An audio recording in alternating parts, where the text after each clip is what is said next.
vamos fazer a nossa aula de sinais vitais, beleza? O conceito de sinais vitais. Os sinais vitais, eles são indicadores das funções vitais e podem orientar o diagnóstico inicial e o acompanhamento da evolução do quadro clínico dessa sua vítima, perfeito? Ela é essencial nessa avaliação da vítima.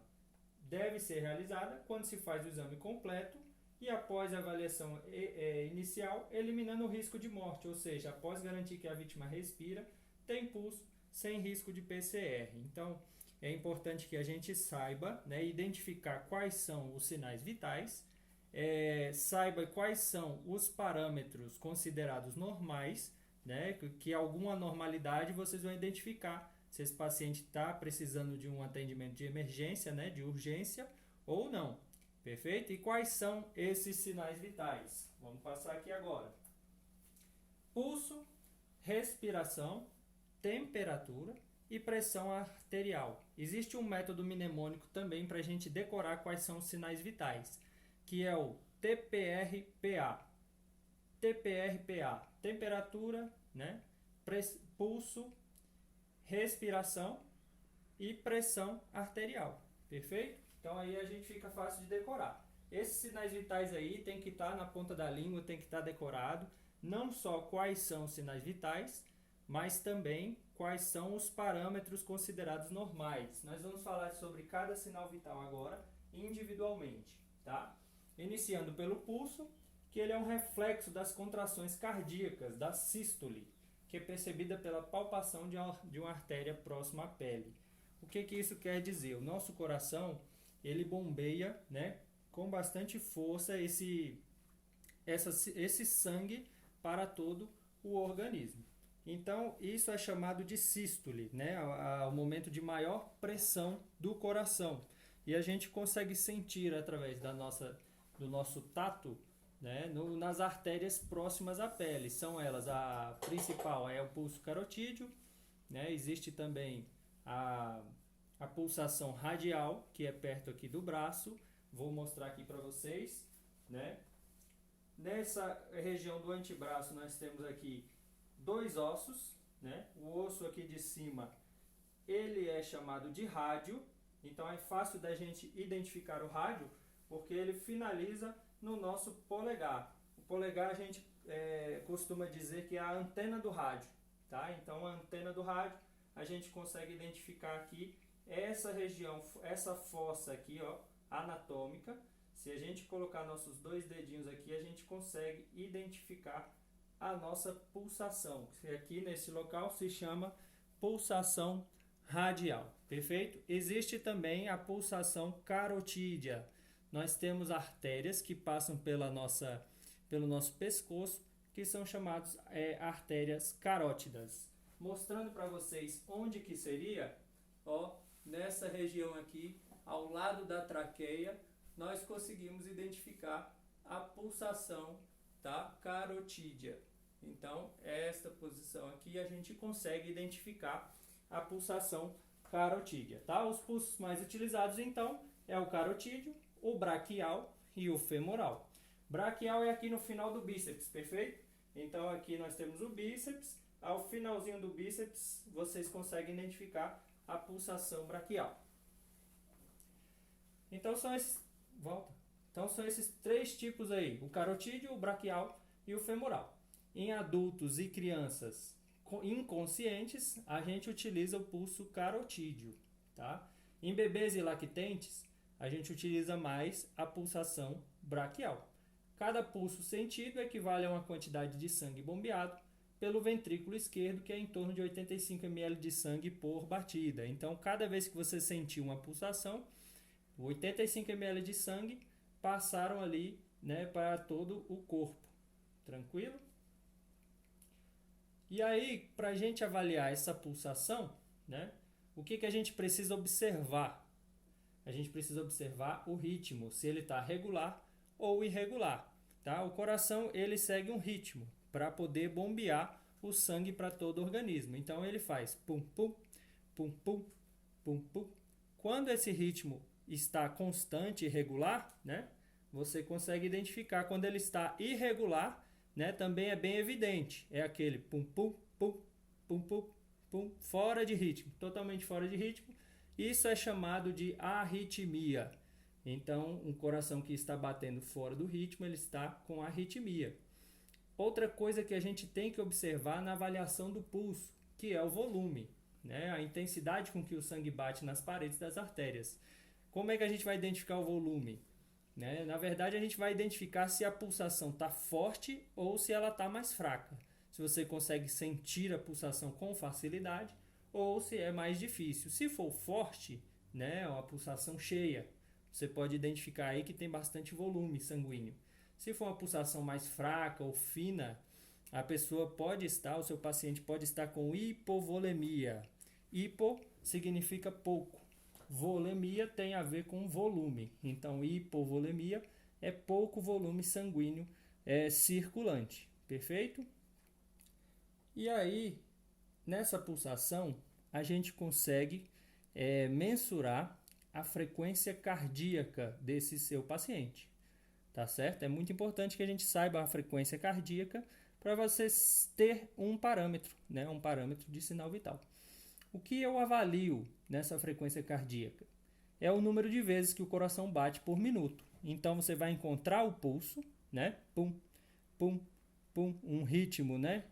Regular, né? Pum, pum, pum, pum. E aí você vai identificar com o seu tato. E você vai encontrar quantas batidas ele vai realizar em um minuto. Dessa forma, como é que a gente identifica a frequência cardíaca? Você vai pegar seu relógio de pulso e vai sentir essa pulsação durante um minuto. Perfeito? Só que no atendimento pré-hospitalar, o tempo é muito importante. A gente precisa reduzir o tempo no local da ocorrência.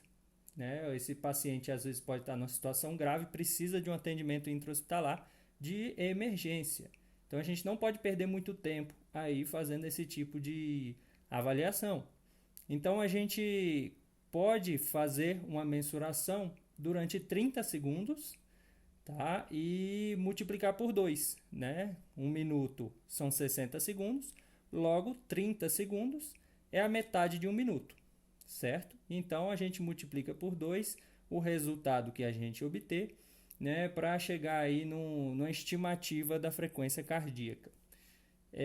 Muita gente também utiliza 15 segundos, né? Ao invés de dividir por 2, a gente divide por 4, tá certo?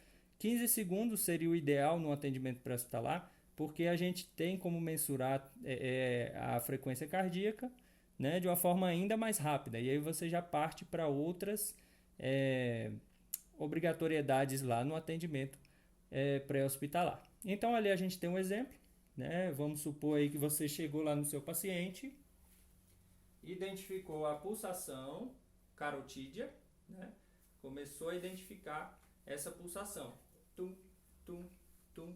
Você vai estar com o seu reloginho aqui, né? Você vai estar com o seu relógio de pulso, identificando essa pulsação, fazendo a contagem. 1, 2, quando der os 30 segundos, né?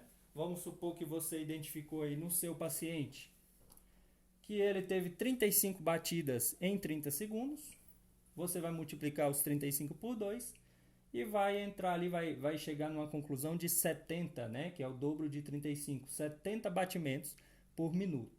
Ali está escrito bate-min, né? Mas o certo é BPM, batimentos por minuto. Então vocês vão encontrar isso aí nos locais, BPM, batimento por minuto. Se você, por exemplo, identificar ali em 15 segundos, você teria que multiplicar aquele valor por 4 e não por 2.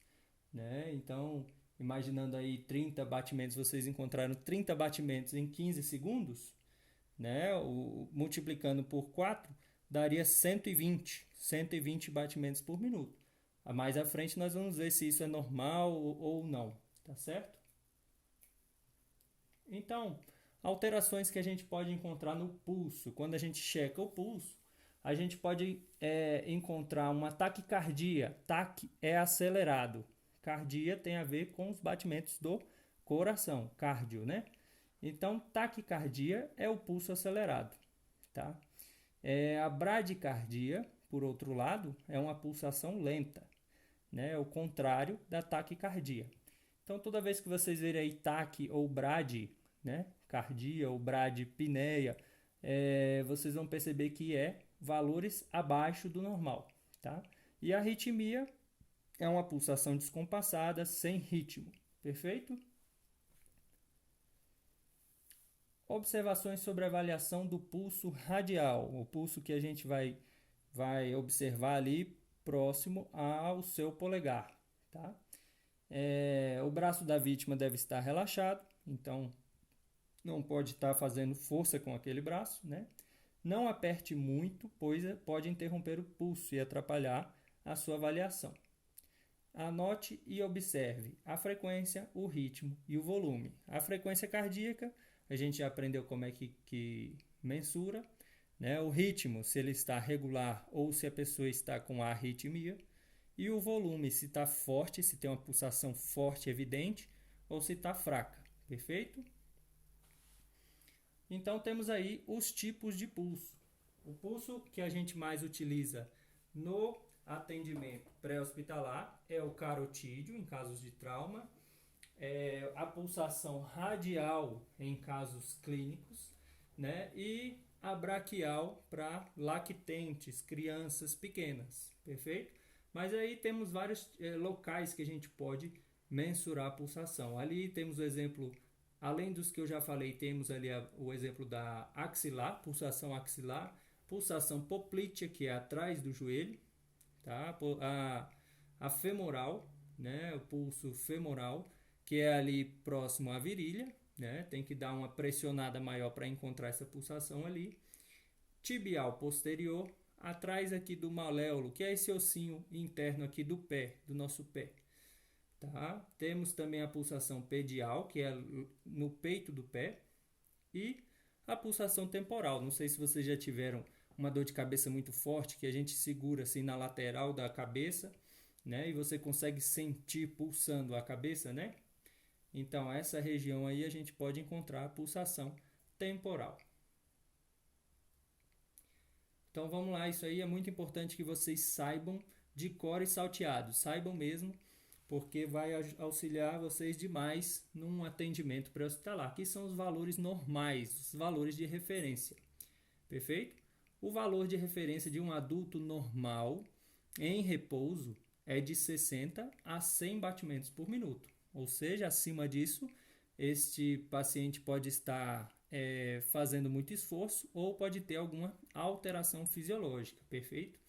Assim como abaixo disso, abaixo de 60 batimentos por minuto, este paciente pode ser considerado em bradicardia, certo? Crianças e lactentes, percebam que esses valores normais de referência são maiores. As crianças já são mais agitadas, né? Normalmente elas já são mais elétricas, mais ativas, mais agitadas, e isso aí é um reflexo disso aí, dessas crianças. Elas têm um batimento mais acelerado, o que é normal para a idade. Então, emergências clínicas, vocês têm tempo para avaliar o paciente? Vocês vão aferir durante 1 minuto. Em casos de trauma, vocês vão aferir durante 30 segundos ou 15 segundos. Se for 30 segundos, você vai multiplicar por 2. Se for 15 segundos, você vai multiplicar por 4 o valor que você encontrar. Perfeito? Um adulto em repouso, né? Agora falando de respiração, né? A gente já falou de pulso. O segundo sinal vital que a gente vai utilizar agora é a respiração, que a gente vai aprender um pouquinho a mais. Um adulto em repouso, ele inala 500 ml de ar por inspiração, ou seja, cada vez que inspira, entra 500 ml de ar, né? Isso equivale a 8 litros de ar por minuto, certo? Então, seria a nossa